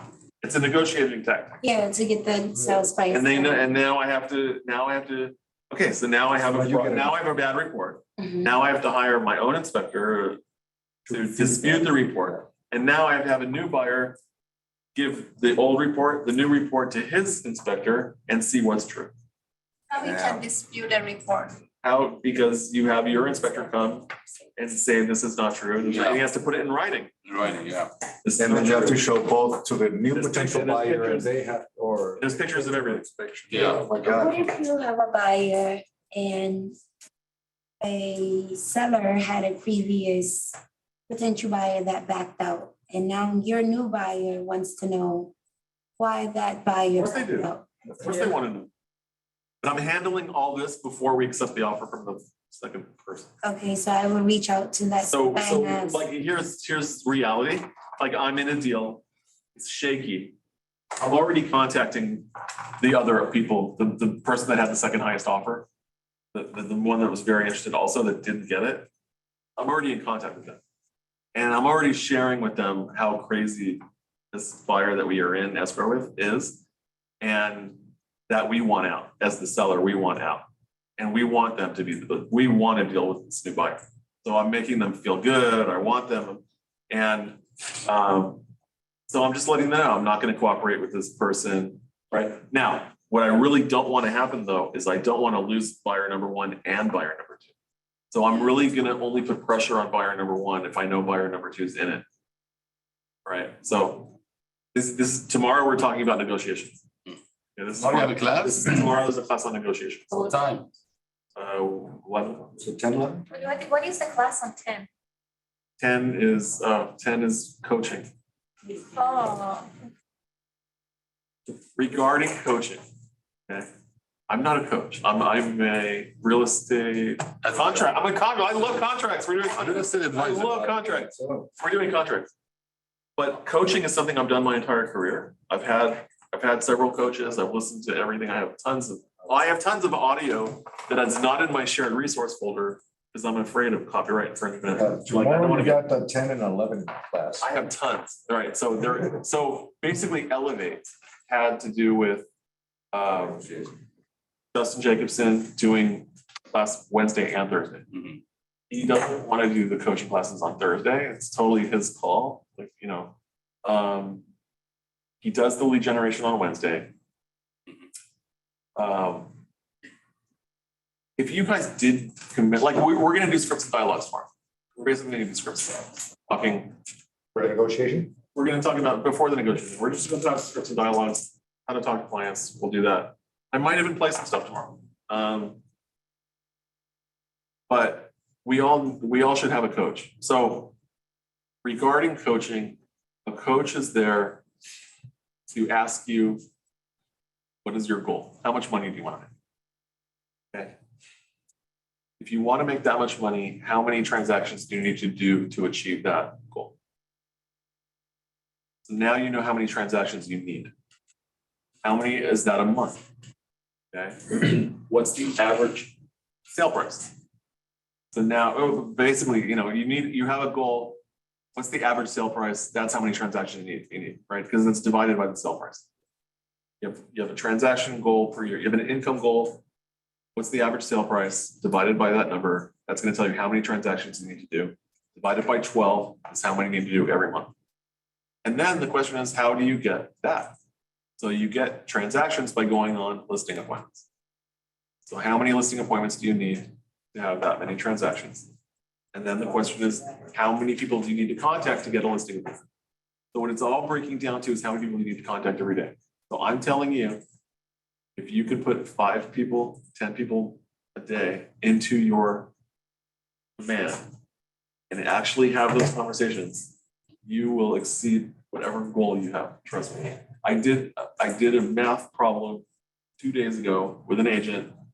They want to have 20 million in the bank. Okay, so we did the numbers. 20 million in the bank. 20 million. What time? You do one, if you can do one deal a week in 10 years. You do one deal a week for 10 years, you'll have 20 million in the bank. Definitely buy the lottery 10 years. tonight and tomorrow. We're talking about 10 years, having 20 million in cash in the bank. That's without investment property. That's without anything. That's just transaction deals. Okay, it's one deal a week. One deal, if I go to any agent in the Midwest and I say I want to do one deal a week every year, it's 50 deals a year. You have to do that when your sales are 150,000 per house. You have to do that many transactions to survive. Wow. So now we're talking over 10 years. That's what I'm saying. Like, anyways, there are coaches there that will do that with you to just get you to how many contacts you need to make a day. And then the coach will have scripts and dialogues. So I think a great place for scripts and dialogues is YouTube. Amazing. I have stuff recorded that I'm willing to share with you. I just can't do it publicly. That's in your agent. I'm getting recorded. Yeah. All right, so let's just continue on the transfer disclosure statement. Additional inspections, reports or disclosures. This is where the seller has the opportunity to disclose previous inspections. Or check the box, no substituted disclosures for the transfer. Okay, seller's information. Is the seller occupying the property? Yes or no? This is very important because if the seller is not occupying the property, they probably don't know a lot about it. But they have to check one of those boxes. Subject property has checked all these items checked below. I would check here what the property has. Be careful with window screens. I usually do not check that one because unless I'm absolutely 100% positive that every window has a screen. Because if I check the box, I'm saying that every window has a screen. Agents want this stuff filled in down here. Exhaust fans in, fireplace in, living room, master bedroom, roof type, flat roof, Spanish tile roof. How old is the roof? I've seen brokers be very crazy about this stuff being filled in. About the roof question, how old it is, and the fireplace. You need to your seller should fill in what they know. They can only fill in what they know. And then it says, are there, to the best of your knowledge, any of the above that are not in operating condition? Yes or no? When the seller fills this out, again, here, look at B. Are you, seller, aware of any significant defects in any of the following? Yes or no? Significant defect is the key term here. Walls, ceilings, floors, insulation, roof, windows. You can check no for significant, but still answers something down here, right? So you can, you know, if, I don't know, there's a leak in the roof, you can still check no, but under describe, you can write, we did have a leak in the roof, right? Significant defect, like it's very arguable, it's what significant is. If there is a significant defect, then yes, you'll want to check the box. If any of the above is checked, explain additional sheets if necessary. Okay, so you can just give your seller an addendum if they want to add to it. Okay. Are you aware of anything? These are things that the seller has to do. Any substances on the property that are toxic, features of the property shared in common with adjoining landowners. So this is 100% you're going to have this. This is a yes. Walls, fences, driveways, her responsibility may have an effect on the property. So this is yes. So, okay, I know my seller is going to check yes here. If there's a shared fence with the neighbor. So they're going to check yes. And then down here, they're going to write to parenthesis, shared fence with neighbor. Are they doing this with you sitting right next to They them? are usually with me right next to them or over the phone. Okay. Because I have to guide them through this. They're not used to this. We are. Right. Yeah. So, and I'm not writing on it. I'm not writing on it. They're writing on it. So, but that's a very common one. Any encroachments, easements, or similar matters that may affect your interest in the property. Any additions without permits. Okay. Number 5, not in compliance with code. 6 is the property on landfill. I went to a listing appointment in Beverlywood, right off the wash. You know, the LA River goes through Beverlywood. I went to a listing appointment. I think it was on Lockford. I think. And there were cracks everywhere. And I went to the public records and I saw that it's on a compact fill. It was on a landfill. So no matter what you do there, it'll always crack. So what's in a landfill, just, Landfill means it was a garbage dump. They filled it. The house built on top of a garbage. How did you find out this stuff? So I find out by in going to Zemus, Oh, see. in my web links here, in my shared web links, there is a link to Zemus. Let's see if it works.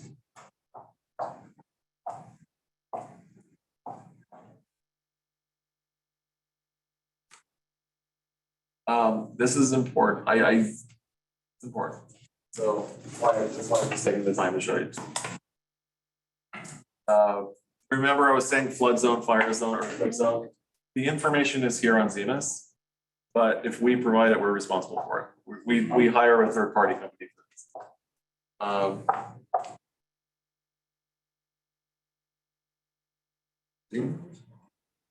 It's ZIMA at the bottom. Okay. Is this the buyer's agent's responsibility to do that? It's the listing agent, it's the seller's responsibility to disclose the zone of the properties, the flood zone, fire zone, earthquake zone.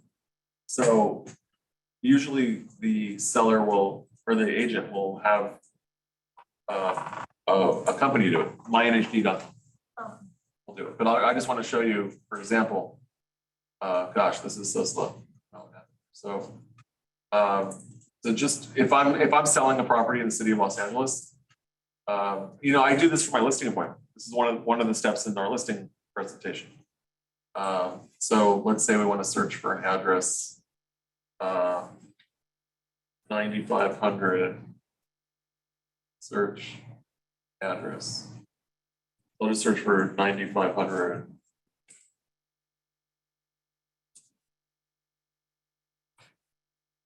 I did make a request for a new computer this morning. How did that go? They laughed. But They laughed? no, but it's okay. It's okay. I'm gonna talk to I'm gonna talk to Paul. I'll talk to Paul. No, the staff laughed. Okay. The staff laughed. Oh, okay. But this is ridiculous, right?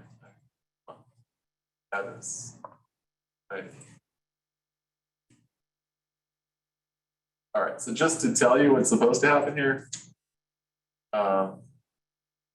What's supposed to happen is after I pull up the address, I can go to one of these and click a report.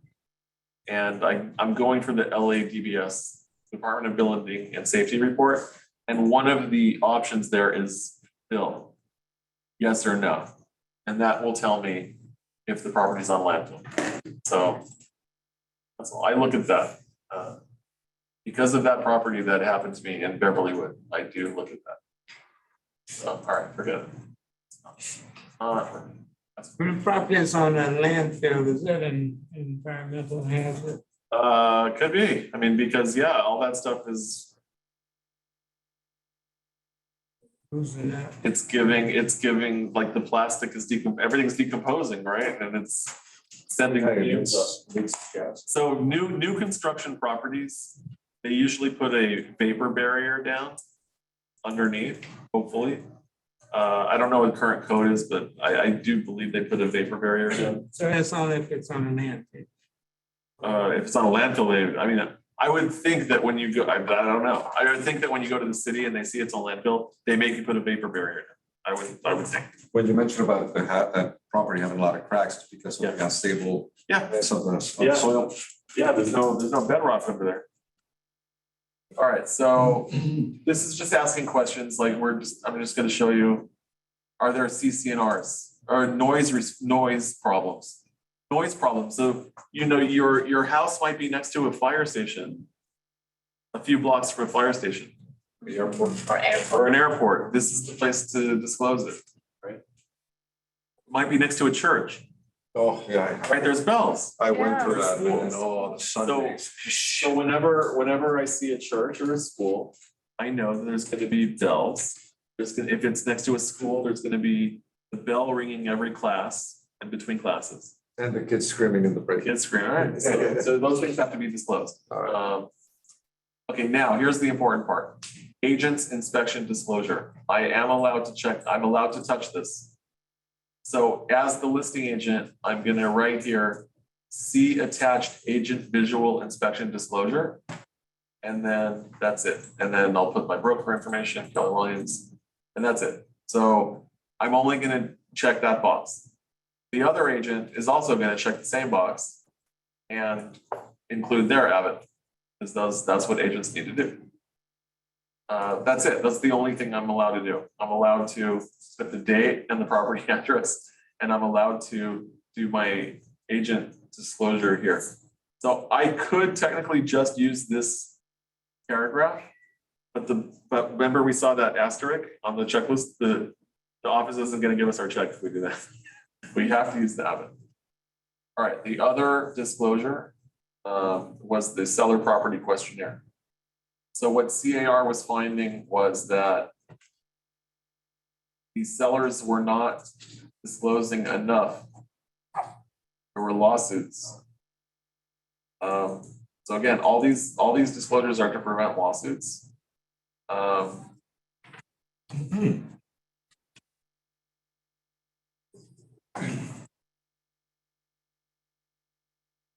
Seller property questionnaire is basically, it's the same thing as the TDS, it's just more questions. And it's filled out the exact same way. Here it is, seller property questionnaire. So it's filled out the same way. Anything that gets checked yes, you're gonna go into this box and you're gonna talk about it. So this number H, it says here, insurance claims affecting the property within the past 5 years, yes or no. That we have a separate KW addendum for that particular question. So I would say if this is checked, you could get away with not using our KW addendum, but it's nice. So if we are the listing agent, we can ask the seller to sign it. If we're the buyer's agent, we're also supposed to include our KW addendums, but we can't force the seller to sign our KW addendums. We want the seller to sign our KW addendums, but they have nothing to do with KW. right? So we're making a request for them to sign our KW addendums. They don't have to. But they did need to do this, right? They did need to disclose whether there's been an insurance claim on the property. If there has been an insurance claim on the property, I want to know that the problem got fixed. I want to make sure that the seller didn't collect the money from insurance and keep it and not fix the problem. So just because there was a claim doesn't mean that anything was fixed. Yeah. That's my concern. I want to make sure the problem was fixed. I also want to get disclosures prior to my inspections. It's really important as a buyer's agent. I don't want to get my inspections after, I don't want to get my disclosures after inspections. I want to get these disclosures and read these, the transfer disclosure statement and the seller property questionnaire. These two forms that the seller has to fill out by hand. I want to read these before inspections because I want to tell my inspector at inspections, this is what the seller disclosed. Can you look at that, specifically look at those items? So focus more on. Focus on that because the seller talked about it. If the seller just says, like the seller's not going to tell you all the issues. They're going to mention an issue. The seller is not going to say how many times they've tried to fix something and it hasn't been able to fix it. They're just going to say leak and ceiling in this area, right? They're not going to say they've been trying with 10 different waterproofing companies. So that's why it's important to have a good inspector. And really, anything that's on here, I want to investigate. And we usually give them 5 days to give all this disclosure. So in the purchase contract, a seller has 7 days to give disclosure. 7 days. 7. But the inspection is better to be always more than that. Yeah, we are almost done. 5 more minutes. I always like to have disclosures. Where is my PDF? Okay, so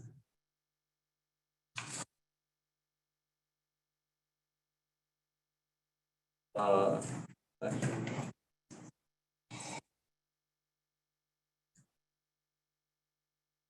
right, so just going back to this, to our instruction sheet. That's it, we did it. I did also pull up all of Keller Williams disclosures. Let's just take a look at those real quick. And KW disclosure. All right, so for Keller Williams, it's basically we have our own wire fraud.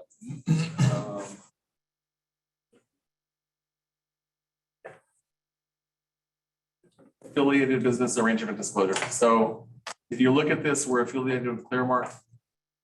We're affiliated with Cannon Hills Closings. We're affiliated with Movement Mortgage. Perfect timing. Can you imagine this timing? Movement Mortgage in the house. So what does that mean that we're affiliated with Movement Mortgage? What does that mean? Okay. And she's You have a relationship with the company. Doesn't mean So we're disclosing upfront, we have a relationship with Movement Mortgage. relationship with. Oh. Very nice, got it. Why do we have to even disclose that we have a relationship with the company? Because if we don't disclose it and they are using May, there could be a conflict of interest if we don't disclose it. Because we know her. So here's another addendum. This is the Keller Williams Realty addendum. It's a 5-page addendum. It basically is just advising the buyer to do all their inspections. It's also talking about, it's called a local area disclosure. So it's just talking about HPOZ and pensionization, just different things happening around the city. Investment information advisory. This is saying that we don't give investment advice. We can't tell you your property is going to go up in value or what it's worth and you're getting a great deal. We can't tell you that. We can't give advice. We can tell you based upon past performance, this is looking good. I mean, over a 10-year, statistically, property always goes up, but we can't guarantee. Yeah. In city of LA, there has to be an emergency earthquake gas shutoff valve.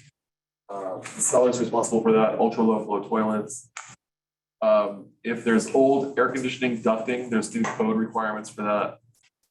So it could cost more, basically. These are the two documents that are in KW documents, but they're also, these are the EPUBs documents that I was talking about. So these forms can be filled out with EPUBs. This one is in EPUBs, but it needs to be checked by the seller. It's one that I wrote, hand fill. This is the insurance one that has the checkboxes for insurance claims within the last 5 years. That's what we talked about that one. This is our risk management form for the $99 per side. And then here's the waiver. We talked about a waiver before. The waiver, buyer doesn't want to do it. Certain inspectors. We want this form to go to the buyer. If you have a property without a pool, obviously they're waiving a pool inspection. There is no. If there's a fireplace, they're not inspecting it. We should check that they're waiving a fireplace inspection. This is the buyer. This is for the buyer. I mean, we should have this signed by the buyer if they've chosen not to do inspections, because as brokers, we have to recommend inspections. Gotcha. And we would still do an avid, even if they went away. Yes, and we have to do an avid. And an avid, I treat an avid like my buyer's from New York. I'm just describing the property to them. Like I pretend, I don't want my buyer to come off a plane and say, JJ, you didn't tell me about this hole in this wall. So that's how I treat the avid. If there's any form that's being used in the transaction that's not a CAR form, very important. We are insured for forms that are CAR. As long as we're using our forms, we're insured. If there's a form that we're being asked to sign that's not a CAR form, we need to include this KW addendum. It's called advisory regarding usage of non-standard forms, non-standard agreements. And then vendors also, this is just stuff so we don't get sued. Square footage and lot size advisory is a CAR document. We also have our KW. That's it. That's our class. Yeah. Thank you. Now you're all professional disclosure people. You guys all can do a file. Oh, I memorized. You guys can all do a I file. know it all by heart now. Follow the instructions. I'm here. But again, Brian Chung will do this whole thing for you. Okay? JJ? Yes, What does he do free? it's not free. What, I said, Brian, Funny, say it again? very funny. I know. I'm sorry, we have a JJ, quick question. Yes. For new builds, we are still to do inspections, correct? Yes, 100%. I can almost guarantee you that an inspector will find issues with a new build. Awesome, thank you. You definitely want an inspection on a new build. Yes. Because, when you're dealing with a new build, the builder has a checklist that he gives to his contractors. And who's keeping an eye on the contractor? There's gonna be things that they need to come back. Even after the property gets sold, I guarantee the people that move in, they're gonna be calling the builder. I need this done, I need this done. There's gonna be issues. So if you have a good inspector, we'll flag a lot of that stuff, hopefully. Awesome, thank you. Brian Chung do? Brian is our transaction coordinator in the corner office right now. I know, If you send him every document, like if you get an. He's the best. If you get an. He's the best. Attachment, send it to Brian. Everything. He'll handle all your. Also, everything I do, I CC to him, no You matter have a what class I. that way? Yes. Oh, great. I'm sorry. What's your class? 1 o'clock. What is it? It's about reverse mortgage. Reverse Mortgage for the time, right? Very complicated. Complicated stuff.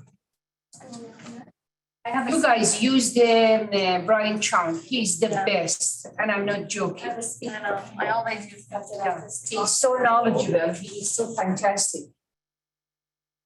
Now I need help.